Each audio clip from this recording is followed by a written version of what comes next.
And so I went up to stay with my friend, and the girls and the girl and her mother and her girlfriends were out shopping and whatever. And so the girls went out to the market, and they came back from the market, and there was an old guy in an old beat-up car following them. And when they got out of the car, he gets out of the car and follows them up to the house. And Carlos and I are sitting out looking at this old guy coming, and he said, "Who is this?" I don't know. And so when she comes in, she said, this man met us in the market. And he said, "I know that you're getting married tonight, and the best man at your wedding is at your home, and I need to talk to him." And she said, "How do you know I'm getting married?" He said, "I already know who you are. I know you're getting married, but the best man at your wedding is at your home, and I need to talk to him." So she said, she obviously didn't see him as a threat. And so I said to him, "Well, that's me, so talk to me." He said, "I've been told to tell you something, that a year and a half from now, you're going to have an extraordinary encounter with your friends from out there. And they sent me to tell you that. And the event is going to happen way out in the desert." And I said, "Well, sometimes I go out in the desert here in California and look for UFOs." And he said, No. This is not going to be in California. It's going to be east of here. And it's going to be way out in the desert. You're going to be way out in the desert. And they will pick the time and the place, not you. But it's going to be a year and a half from now. And they're telling me to tell you that you're going to be driving the car, and that you will have a woman in the front seat and a man in the back seat. And they will see to it that you have a woman in the front and a man in the back. And the reason why is because they want both a woman and a man to be a witness to what's going to happen. But the event is for you, not for them. But they want two witnesses. But they want a woman and a man to be a witness. But it's for you. Your friends are going to show themselves to you. Came up here basically as a skeptic, a Capra, a non-believer, so to speak. You thought that a lot of these people coming out to the middle of the desert and nowhere were simply ufologists. They wanted to see something, and half of it was a creation in their own mind. But you came with Paul, who's seen many things in the past, and Ivy West, and then you came over here to the Little Alien. Yep. And they said, well, if you want to see something, you're going to go out to the highway right behind us. Right, you go south. And then you're going to go south and about 20 miles, so the mile 29 and a half marker, and then to the west. That's where you'll see something. You can see S4 and any craft that's coming up from the Groom Lake facility. Instead, you went out to the highway, and you turned north about 20 miles, and you went to the east, the wrong way.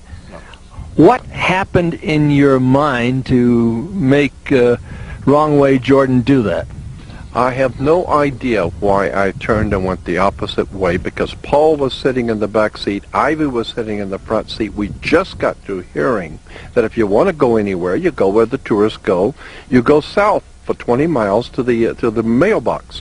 I got out on the highway, and for some reason I turned left and went north for 20 miles, and Paul didn't notice it, Ivy didn't notice it. We didn't notice it until we hit the 20-mile, and there was no mailbox, and then it occurred to us we've gone totally the wrong way. Well, Paul, I think we had taken the wrong turn because we were pulling out of the driveway, and Jordan was pretty excited because he was saying, I think we may actually see something tonight, because I had been to a person who has psychic tendencies and said, you'll be with a man and you'll be with a woman, you'll be in the middle of the desert, you'll see something. He was kind of excited about that, and I was thinking, yeah, right, Jordan, okay. And then, he goes left, and we were all just listening to, that whole description about how something might happen, and that's how I think we ended up going in the wrong way. So both of you guys go northeast rather than southwest, and can you tell me what occurred next. But were you the first to see it, or was Paul? No. When we got to the 20-mile mark, and then, of course, it occurred to us we're going the wrong way, I stopped the car, and then I said, let's turn around and go back to the ALEN, stay overnight, and then we'll go tomorrow night and do it right, go south. And so Paul and Ivy said, no, let's drive out into the desert. There was a beautiful new, like a well-kept dirt road out into the desert, and Paul and Ivy said, let's drive out in the desert. And I said to them, we're in the desert, and it's very overcast, so you're not going to see anything anyway. I don't want to go out in the desert. I want to stay on the highway. And Paul and Ivy insisted we go out a little bit into the desert. So I went out in the desert. And I knew we shouldn't have done that. And I started feeling about a mile out into the desert, I began to feel there's something wrong here. I got a very strong feeling that I had done something wrong. And I stopped the car and I said, Ivy, Paul, I want to get out of here. I don't know what it is, but we've done something. We're not supposed to be here. I backed the car up quickly and started to take off, and Paul and Ivy said, look, the least you could do is stay for a couple of moments. We've come this far. We've come this far.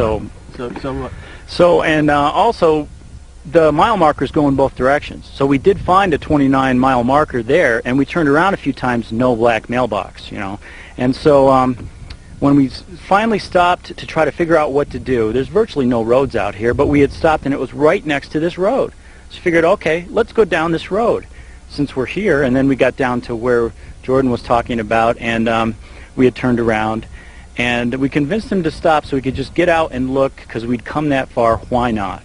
Yeah, and I did not want to stop out there in the desert, because now we're about a mile out into the desert on a dirt road, not on the highway. And I told Paul and Ivy, I don't like it. There's something wrong here. I feel it, and I want to get out of here. And Paul and Ivy said, no, at least stay here for a moment. So I said, all right. So we shut the engine off. It's totally overcast, totally overcast. We get out of the car, the three of us. You can't see anything on the desert late at night when it's totally overcast, total pitch black. The three of us stood outside the car. We couldn't have been out of the car, 30 seconds to a minute at the most, 1 minute. And all of a sudden, north of us opened up the cloud. The clouds kind of opened up a little bit. We could see the stars out behind. 3 glowing white saucer-shaped, bluish-white saucer-shaped things came through that opening. 4 more followed behind them. 7 bluish-white, glowing, saucer-shaped things about the size that the moon would appear in the sky at night, like a silver dollar held at arm's length. That big. 7 of them right over our heads. And they were moving around, and I absolutely freaked out. I really was very legitimately frightened. Paul and Ivy acted like they were seeing Disneyland for the first time. They were jumping around saying, oh my God, how beautiful, look at this. And I'm thinking to myself, I don't know who this is, and I don't know what it represents. All I know is I've never seen technology like this in my life. What I am seeing, I don't want to stick around to find out what's going to come down here next. I got in the car and I was frightened, and Paul and Ivy wouldn't get in the car. Just seeing what they're doing shows me the technology they have. They know we are there. They know we're there. So consequently, when they got in the car, I flipped the lights on and put my foot to the floor. Just took off toward the highway, speeding. And when I took off, Paul and Ivy began yelling at each other, screaming at each other, uncontrollably at each other. All I know is I'm driving. I'm frightened to get out of here. I don't know what this is, and I don't want to know what this is. And Paul and Ivy start yelling at each other. All I remember is we stopped the car quickly for one moment. I was not thinking. I was frightened. I wasn't thinking. I stopped the car for a moment to see, what are you screaming about? And I look out, and I see them right over our heads, moving around, doing something. I thought, oh, my God. Now I'm for sure getting out of here. I jumped back in the car, and I stomped it. I mean, right to put the pedal to the metal and headed toward the highway, and these things were following us. And Paul and Ivy were leaning out the window, watching the show, while I am absolutely delirious in fear, because I didn't want anything to happen to them or me. Now, Paul, what were you seeing, and how big were these craft? What would be distinguishable about them that we might recognize another anti-gravitational flying disc that have been reported around the world. Well, that's the reason why that Ivy and I were shouting at each other, was because we had rolled down our windows. She was in the passenger side, I was right behind her, and we had our heads out the window looking up at these things. And it was a combination of things whereby they had movements which were very graceful type movements that are very slow floating, but also incredibly fast in stopping. They kind of combined that. But in looking out the window while he was driving, what we saw that caused us to shout so much was these things floating, 7 of them floating all together, where it seemed like they were just all touched each other, and then they burst out and formed a perfect circle instantaneously. And it was the most incredible thing that I'd ever seen in my life, and we demanded that he stop the car at that point, because we said, they're basically showing off, let's stop and watch the show. So we did get him to stop the vehicle. We got out, and you know what we saw next scared him even more, because they did another kind of a star configuration thing too. So And you have to appreciate, this is right over our heads. This is not little lights in the sky. This is 7 bluish white glowing disc-shaped things, no sound, exhibiting technology which was astounding. No sound, being able to move around, do all kinds of configurations. Jordan, listen, wait a minute. People come out here to see just this, and if one would come out to see that, they could be guaranteed that they could see it. They would spend tens of thousands, maybe even millions of dollars for such a show, and you were there, and you turn around and want to get the hell out. That's it. And as I said at the beginning, this is one of the things that I will always regret in my life, that I did under pressure and at a very important moment, I did chicken out. And I admit it. You panicked. I panicked, totally. Legitimately, I was totally frightened. Because my thought was they were seeing it as a beautiful, awesome display of technology and beauty. I was thinking, I don't know who this represents. I have no idea what their intentions are toward us. All I know is my gut feeling told me this is not human. This kind of technology and this beauty with no sound, this is something I have never seen, and I've seen a lot of things in my life. Never have I seen anything like this. It was legitimately frightening to me. And it would be still today. I mean, if you had seen what we had seen, I would be interested to see what your normal and natural human reactions would be.